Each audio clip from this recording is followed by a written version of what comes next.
हमारे दरमियान मौजूद हैं डॉक्टर मोहम्मद रियाज शाहिद साहब।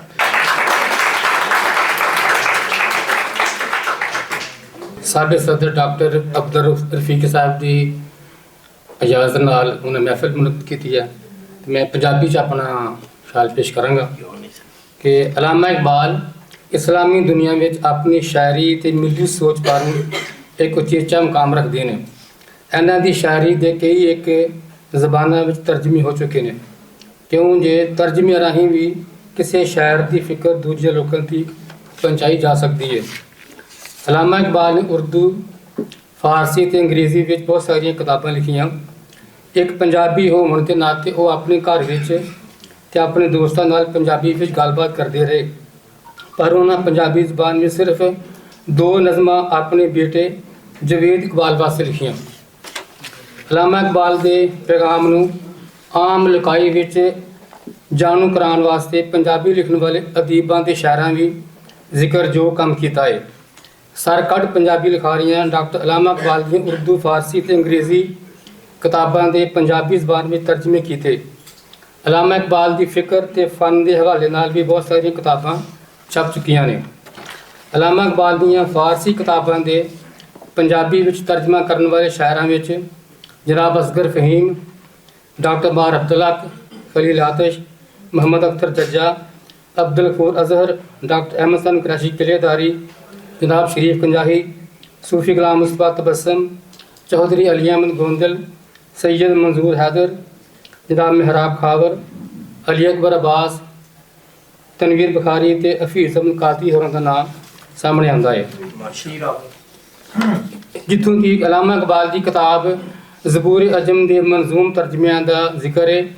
यह गल हौसला वधांदी है जे ज़बूर अजम के मुकम्मल मंजूम पंजाबी तर्जमे भी मिलते हैं तो मुनफरद नज़मां के तर्जमे भी सामने आ चुके हैं। इन्हां तर्जमाकारां विच सूफी गुलाम मुस्तफा तबस्सुम, अली अकबर अब्बास, अहमद सन कुरैशी किलेदारी ते हफीज़ अहमद कादरी का नाम खास तौर पर लिया जा सकता है। ज़बूर अजम अलामा इकबाल का चौथा फारसी शेरी परागा है जिहड़ा 1927 में छाया होया। यह मजमूआ कलाम 2 हिस्सों में वंडिया गया है। पहले हिस्से में 56 गज़लां ते दूजे हिस्से में 75 गज़लां ते किताब शामिल ने। पहले हिस्से में अलामा इकबाल अल्लाह ताला नूं मुखातब है, दूजे हिस्से में बनी नौ इंसान दे नाल गलबात कर रहा है। ज़बूर अजम के ज़मीमे में 2 मसनवियाँ गुलशन राज जदीद ते मसनवी बंदगी नामा शामिल है। मसनवी बंदगी नामा मसनवी गुलशन राज जदीद 7वीं ते 8वीं सदी के सूफी शायर महमूद शाह बिस्तरी दी मसनवी गुलशन राज के जवाब में लिखी गई। अलामा इकबाल ने इस मसनवी विच फलसफा खुदी की रोशनी विच तफक्कर, इलम, खुदा, कायनात, इंसान, मर्द कामल ते मर्द आरफ के तसव्वुर नूं वाज़िह किया है। इस तरह मसनवी बंदगी नामा विच अलामा इकबाल ने गुलामी की निंदिया की है। अज का यह काठ ज़बूर अजम नूं पंजाबी में ढालन वाले एक अजीम लिखारी जनाब हफीज़ अहमद कादरी होरां दी किताब खजीना तो इसरार के हवाले नाल हो रहा है। हफीज़ अहमद कादरी होरां सियालकोट की धरती में जन्म लिया। अलामा इकबाल की जन्म थां भी सियालकोट है। इस पारों अलामा इकबाल की फिक्र की छाप होवन पारों हफीज़ अहमद कादरी होरां ज़बूर अजम नूं मुकम्मल तौर पर फारसी विचों पंजाबी तर्जमा किया। इस तर्जमे तो वाकई हफीज़ अहमद कादरी दीयां 13 के करीब किताबां मौजूद ने। खजीना तुल इसरार साल 2020 में सियालकोट शहर तो छपी 660 सफ़ियां ते मुश्तमिल यह किताब सोहने रंग ढंग नाल छाया हुई है। हफीज़ अहमद कादरी होरां अलामा इकबाल की सोच ते फिक्र नूं पंजाबी शेरां की सूरत में भरवीं कोशिश नाल सामने लिआंदा है। तर्जमा आम तखलीक तो मुश्किल होंदा है। आम तखलीकार अपने ख्यालों नूं अपनी मर्जी नाल जिधर चाहे लैके जा सकता है, पर तर्जमाकार किसी भी असल शेर की रूह तो पिछे नहीं हट सकता। वो उसनूं साहबे किताब की फिक्री डूंघियाई ते लफ्जी मफहूम नूं मुकम्मल तौर पर सामने रखना होंदा है। जे तर्जमाकार अपनी मन मर्जी करेगा तो फिर वो शेर के मफहूम तो दूर चला जाता है। ਫਿਰ ਉਸ ਨੂੰ ਤਰਜਮਾ ਨਹੀਂ ਕਿਹਾ ਜਾ ਸਕਦਾ। ਹਫੀਜ਼ ਅਹਿਮਦ ਕਾਦਰੀ ਹਰਾਂ ਕੋਸ਼ਿਸ਼ ਕੀਤੀ ਹੈ ਜੇ ਅਲਾਮਾ ਇਕਬਾਲ ਦੇ ਪੇਸ਼ ਕਰਦਾ ਖਿਆਲਾਤ ਨੂੰ ਹੂ ਬਹੂ ਪੰਜਾਬੀ ਦਾ ਸ਼ੇਅਰੀ ਲਿਬਾਸ ਪਹਿਨਾਇਆ ਜਾ ਸਕੇ। ਹਫੀਜ਼ ਅਹਿਮਦ ਕਾਦਰੀ ਹਰਾਂ ਜ਼ਬੂਰ ਅਜਮ ਦੀ ਤਰਤੀਬ ਨੂੰ ਬਾਕਾਇਦਾ ਬਰਕਰਾਰ ਰੱਖਿਆ ਹੈ, ਆਪਣੇ ਵੱਲੋਂ ਕੋਈ ਘਾਟੇ ਵਾਅਦੇ ਨਹੀਂ ਕੀਤੇ। ਉਹਨਾਂ ਕਿਤਾਬ ਦੇ ਸ਼ੁਰੂ ਵਿੱਚ ਅਲਾਮਾ ਇਕਬਾਲ ਨੂੰ ਉਰਦੂ ਅਤੇ ਪੰਜਾਬੀ ਵਿੱਚ ਮਨਜ਼ੂਮ ਖਰਾਜ ਅਕੀਦਤ ਪੇਸ਼ ਕੀਤਾ ਹੈ, ਜਿਵੇਂ ਸੁਖਨ ਅਜਿਹੇ ਕਿੱਥੇ ਬਹਿ ਕੇ ਰਹੇ ਹੋਂ ਯਾਰ ਬਣਾਉਂਦਾ, ਉਸ ਵੇਲੇ ਜੇ ਕੋਲ ਮੈਂ ਹੁੰਦਾ ਮੁੱਲ ਸੁਖਨਾ ਦਾ ਪਾਂਦਾ। ਅੱਗੇ ਲਿਖ ਰਹੇ ਨੇ ਖਬਰੇ ਕੀ ਕੁਝ ਲਿਖ ਛੱਡਿਆਈ ਐ ਸ਼ਹਬਾਦ ਲਹੋਤੀ, ਬਹੁਤ ਉੱਚੀ ਪਰਵਾਜ਼ ਹੈ ਤੇਰੀ ਸਮਝਣ ਕਿੰਜ ਨਾ ਸੁਤੀ। ਵਿੱਚ ਕਿਤਾਬ ਜ਼ਬੂਰ ਅਜਮ ਦੇ ਰਾਤ ਅਨੋਖੇ ਖੋਲੇ, ਤੇਰੇ ਜਿਹੇ ਮਹਿੰਗੇ ਸੌਦੇ ਮੂਲ ਕਿਸੇ ਨਾ ਤੋਲੇ। ਅੱਲਾ ਸੋਹਣੇ ਤੇਰੇ ਤਾਈਂ ਦਿੱਤੀਆਂ ਅਜਬ ਨਗਾਈ, ਤੂੰ ਪੀਰਾਂ ਦਾ ਪੀਰ ਕਹਾਵੇਂ ਰੀਸਾਂ ਤੇਰੀਆਂ ਨਾਈ। ਖਜ਼ੀਨਾਤੁਲ ਇਸਰਾਰ ਦੇ ਸਫਾ 19 ਤੋਂ ਬਕਾਇਦਾ ਕਿਤਾਬ ਦਾ ਆਗਾਜ਼ ਹੁੰਦਾ ਹੈ। ਸੱਜੇ ਪਾਸੇ ਜ਼ਬੂਰ ਅਜਮ ਦਾ ਫਾਰਸੀ ਮਤਨ ਤੇ ਖੱਬੇ ਪਾਸੇ ਪੰਜਾਬੀ ਮਨਜ਼ੂਮ ਤਰਜਮਾ ਪੇਸ਼ ਕੀਤਾ ਗਿਆ ਹੈ। ਹਫੀਜ਼ ਅਹਿਮਦ ਕਾਦਰੀ ਹਰਾਂ ਫਾਰਸੀ ਸ਼ੇਰ ਦੇ ਬਰਾਬਰ ਕਿਧਰੇ ਇੱਕ ਸ਼ੇਰ ਵਿੱਚ ਤੇ ਕਿਧਰੇ ਦੋ ਸ਼ੇਰਾਂ ਵਿੱਚ ਫਾਰਸੀ ਮਫਹੂਮ ਪੰਜਾਬੀ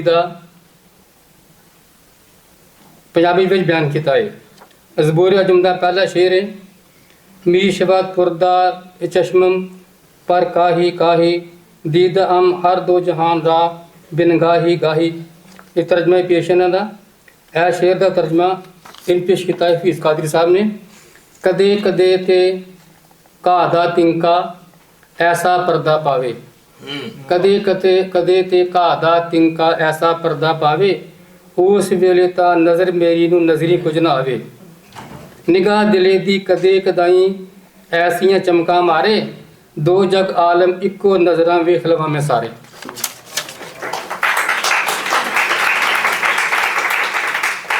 ਜ਼ਬੂਰ ਅਜਮ ਦੇ ਹਿੱਸਾ ਅਵਲ ਕੇ ਦੋਮ ਵਿੱਚ ਬਹੁਤ ਸਾਰਾ ਕਲਾਮ ਗਜ਼ਲ ਦੀ ਸੰਨ੍ਹ ਵਿੱਚ ਲਿਖਿਆ ਗਿਆ ਹੈ।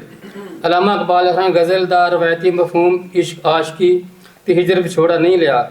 ਉਹਨਾਂ ਗਜ਼ਲਾਂ ਵਿੱਚ ਵੀ ਇੱਕ ਕੌਮੀ ਦਰਦ ਆਪਣੇ ਆਪ ਨੂੰ ਸਮਝਣ ਤੇ ਪਹਿਚਾਨਣ ਦਾ ਸੁਨੇਹਾ ਦਿੱਤਾ ਹੈ। ਅਲਾਮਾ ਇਕਬਾਲ ਦੀ ਚਾਹਤ ਆਮ ਇਨਸਾਨੀ ਚਾਹਤ ਨਹੀਂ, ਉਹਨਾਂ ਦੀਆਂ ਉਮੰਗਾਂ ਜਜ਼ਬੇ ਤੇ ਸੋਚਾਂ ਕੁਝ ਹੋਰ ਸਨ। ਉਹਨਾਂ ਦਾ ਜਜ਼ਬਾ ਖਲਾਵਾਂ ਨੂੰ ਸਰ ਕਰਨ ਦਾ ਸੀ। ਉਹ ਇਨਸਾਨ ਨੂੰ ਕਾਇਨਾਤ ਦੀ ਰੂਹ ਸਮਝਣ ਦਾ ਦਰਸ ਦਿੰਦੇ ਨੇ। ਡਾਕਟਰ ਅਲਾਮਾ ਇਕਬਾਲ ਹੋਰਾਂ ਅੱਲਾਹ ਤਾਲਾ ਕੋਲੋਂ ਕਾਇਨਾਤ ਦੇ ਰਾਜ਼ਾਂ ਨੂੰ ਜਾਣਨ ਦੀ ਇਲਤਜਾ ਕੀਤੀ ਹੈ, ਕਿਉਂ ਜੇ ਅੱਲਾਹ ਤਾਲਾ ਹੀ ਇਨਸਾਨ ਦੀਆਂ ਸਾਰੀਆਂ ਕੋਸ਼ਿਸ਼ਾਂ ਤੇ ਕਾਵਿਸ਼ਾਂ ਦਾ ਮਰਕਜ਼ ਤੇ ਮਹਿਵਰ ਹੈ। ਹਫੀਜ਼ ਅਹਿਮਦ ਕਾਦਰੀ ਹੋਰਾਂ ਆਪਣੇ ਮਨਜ਼ੂਮ ਤਰਜਮੇ ਰਾਹੀਂ ਅਲਾਮਾ ਇਕਬਾਲ ਦੇ ਖਿਆਲਾਂ ਨੂੰ ਨਿਖਾਰ ਕੇ ਪੇਸ਼ ਕੀਤਾ ਹੈ, ਜਿਵੇਂ ਜੇ ਚਾਵੇਂ ਤੇ ਦਿਲ ਮੇਰੇ ਨੂੰ ਬਹੁਤ ਕਮਾਲ ਬਣਾਈ, ਦੀਦ ਸ਼ਰਾਬ ਆਪਣੀ ਦੇ ਪਾਰੂ ਜਜ਼ਬਾ ਇਸ਼ਕ ਵਧਾਈ। ਮੈਂ ਹਾਂ ਸਾਇਲ ਦਰ ਤੇਰੇ ਦਾ ਖੈਰ ਤੇਰੇ ਥੀ ਜਾਵਾਂ, ਲਾਜ ਮੇਰੀ ਹੱਥ ਤੇਰੇ ਮੌਲਾ ਲਾਂਬੇ ਮੂਲ ਨਾ ਜਾਵਾਂ। ਮੈਨੂੰ ਇੱਕੋ ਰੋਕ ਦਰਦ ਦਾ ਦੁਖੀਏ ਸੁਖਨ ਬਣਾਵਾਂ, ਲੋਕੀ ਸਮਝਣ ਗਜ਼ਲਾਂ ਗਾਵੇ ਵਰਤੀ ਸੰਗ ਸੁਣਾਵਾਂ। ਐਸੀ ਬਖਸ਼ ਨਿਗਾਹ ਕਰਮ ਦੀ ਅੰਦਰ ਸੁਖਨ ਆਵਾਜ਼ਾਂ, ਖਾਕੀ ਨੂਰੀ ਮਲਕਾਂ ਤਾਈਂ ਦਸਾਂ ਇਸ਼ਕ ਨਮਾਜ਼ਾਂ। ਅੱਗੇ ਤਰਜਮਾ ਕੀਤਾ ਗਿਆ ਜੀ। ਮੈਂ ਤੇ ਰਾਜ਼ ਨਾ ਜ਼ਾਹਰ ਕੀਤੇ ਨਾ ਮੈਂ ਖੁਦ ਛੁਪਾਇਆ, ਕਬਜ਼ੇ ਜਿਸ ਦੇ ਡੋਰ ਹੈ ਮੇਰੀ ਉਸੇ ਸਭ ਲਿਖਵਾਇਆ। ਵਿੱਚ ਅੰਦਾਜ਼ੇ ਐਸੇ ਮੇਥੋਂ ਹੋਗੀ ਸ਼ੁਰੂ ਕਹਾਣੀ, ਰਾਜ਼ ਆਸ਼ਿਕ ਮਸ਼ੂਕਾਂ ਵਾਲੀ ਪੈ ਗਈ ਗੱਲ ਸੁਣਾਣੀ। ਅਲਾਮਾ ਇਕਬਾਲ ਹੋਰਾਂ ਅੱਲਾਹ ਤਾਲਾ ਦੇ ਜ਼ਿਕਰ ਫਿਕਰ ਨੂੰ ਹੀ ਆਪਣੀ ਜ਼ਿੰਦਗੀ ਦਾ ਮਕਸਦ ਤੇ ਮਹਿਵਰ ਬਣਾ ਲਿਆ ਸੀ। ਜਿਵੇਂ ਤੇਰੇ ਬਾਝੋਂ ਦੋ ਜਗ ਅੰਦਰ ਮੈਂ ਨਾ ਯਾਰ ਬਣਾਇਆ, ਪਿਆਰ ਤੇਰਾ ਵਿੱਚ ਸੀਨੇ ਐਸਾ ਦਿਲ ਤੇਰੇ ਨਾਲ ਲਾਇਆ। ਜਿਸ ਦਿਨ ਪੇਸ਼ ਹੋਵਾਂਗਾ ਅੱਗੇ ਤੇਰੇ ਵਿੱਚ ਦਰਬਾਰੇ, ਮਨ ਮੇਰੇ ਵਿੱਚ ਤੇਰਾ ਹੋਸੀ ਖਾਲਸ ਯਾਰ ਪਿਆਰੇ। ਰੱਬੀ ਇਸ਼ਕ ਦੀ ਤਾਂਗ ਵਿੱਚ ਡੁੱਬਿਆ ਅਲਾਮਾ ਇਕਬਾਲ ਦਿਲ ਦਾ ਸਕੂਨ ਚਾਹੁੰਦਾ ਹੈ, ਜੋ ਸਿਰਫ ਰੱਬੀ ਯਾਦ ਵਿੱਚ ਹੀ ਹਾਸਲ ਹੋ ਸਕਦਾ ਹੈ। ਡਾਕਟਰ ਇਕਬਾਲ ਖੁਆਇਸ਼ ਕਰਦੇ ਨੇ ਜਿਵੇਂ ਇੱਕ ਹਵਾ ਦਾ ਝੋਂਕਾ ਸੁੱਕੇ ਕੱਖ ਉਡਾਵੇ। ਹਵਸ ਤੇਰੀ ਦੁਨੀਆ ਵਾਲੀ ਦਿਲ ਮੇਰੇ ਤੇ ਛਾਵੇ। ਦਿਲ ਮੇਰਾ ਇਸ ਗਫਲਤ ਕੋਲੋਂ ਰੋ ਕਰੇ ਫਰਿਆਦਾਂ।